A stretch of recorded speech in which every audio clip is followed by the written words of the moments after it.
The indie developers behind D.O.R.F. have put up their Kickstarter page just hours ago, and already they have reached half of their modest first goal of $85,000.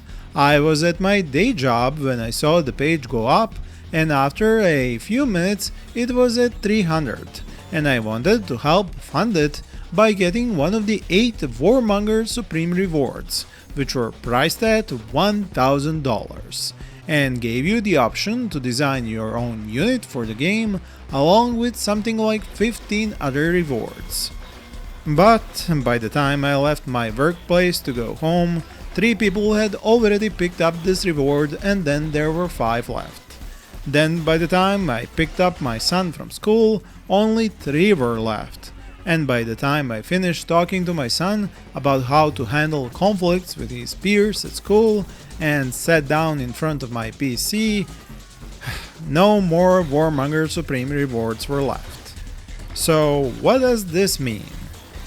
It means that a working dad has a hard time gaming and... oh wait, you probably wanted to know what this means for D.O.R.F. Right, sorry about that.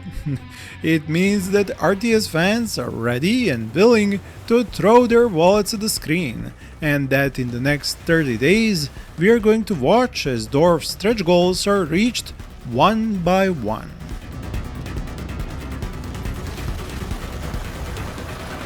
It also means that they are aware of the exact things I have been talking about in my videos and as a guest in other videos and podcasts.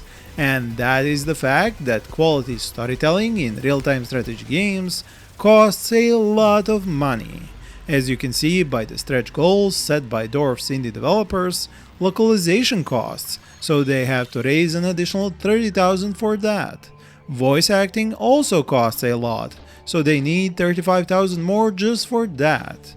Adding more environments would require another such sum, and cinematics, those would require $65,000 in extra funding.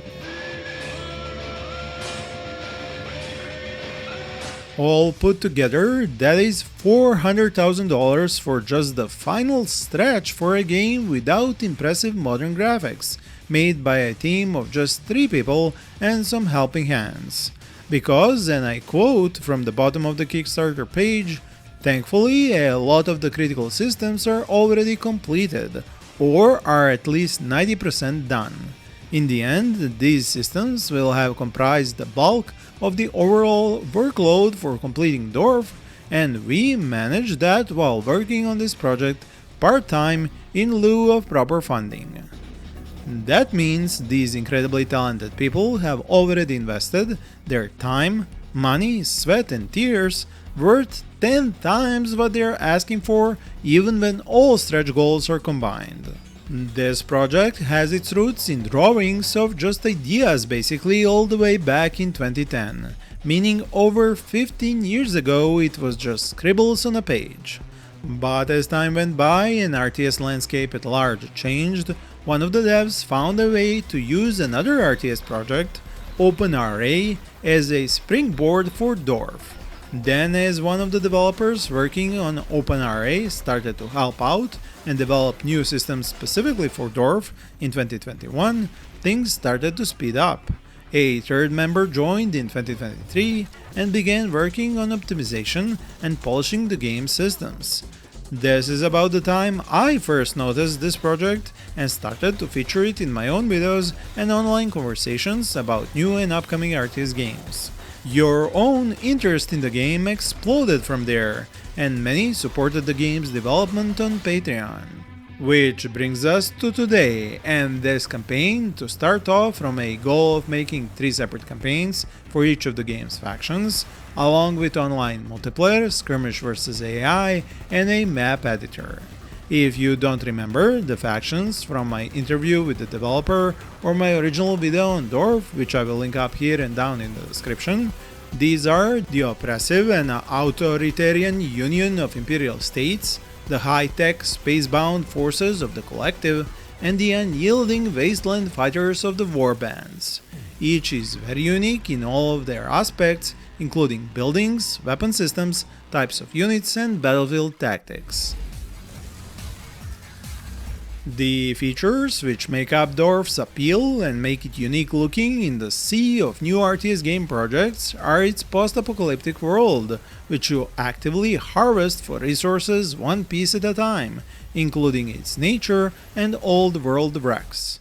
Then the logistics and factory gameplay, which is rarely seen in base building RTS games, as well as a dynamic world with its destructible environments. You are expected to make all this work out in a wasteland filled with cults, religious zealots, and mutants, but at least you are equipped with powerful units, including infantry, transports, tanks, aircraft, and naval units. We have been given glimpses of these over the past several years, and I have done my best to show you these in my previous RTS news videos. I am sure part of the appeal has also been the old school isometric 2D graphics, but these developers have spent a lot of time making it work with sprites, which can rotate as though they are 3D objects, which means it's possible to implement real-time light sources, fog and haze, which are just some of many newly developed features D.O.R.F. now has. One more thing I know you're interested in is which platforms is this planned to be released on, and more importantly when. Well, let's start with the good news first. D.O.R.F. will be playable on Windows, Mac OS and Linux, meaning the 3 PC platforms, and you will be able to choose between buying it on Steam or as a DRM free game on GOG. The not so good news: the current projected release date for this project is 2028, more specifically August of 2028, and this is just an estimate, not a fixed release date. Now, I know this is going to be a major deal breaker for many of you who have spent much of your income on games in the past which got stuck in development hell or early access or gotten released without being finished properly. And that is true, it happens, there is risk involved, as this project's Kickstarter page also clearly states. On their end, developers promise transparency and monthly updates, and they have already explained how much has already been completed. On the bright side, they have a lot of ideas for extra content you can receive depending on which reward level you pick. The highest of which was to help design a unit for the game, and which I am so sorry for missing out on. Other content they plan to give out are digital manuals, your name in the credits, original soundtrack, access to the demo or beta, a metal enameled pin, poster, even a physical copy of the game, and a figurine. There is more, but you get the picture. Now please, don't see me as a salesman or a paid content creator who is just trying to get you to give up your money, and in advance no less, because I'm not any of those things.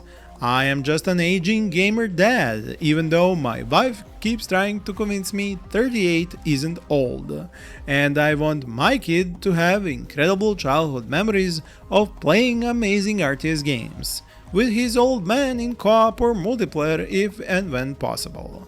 So let's make this happen for a new generation of RTS gamers. Thank you for watching, and I wish you all happy gaming.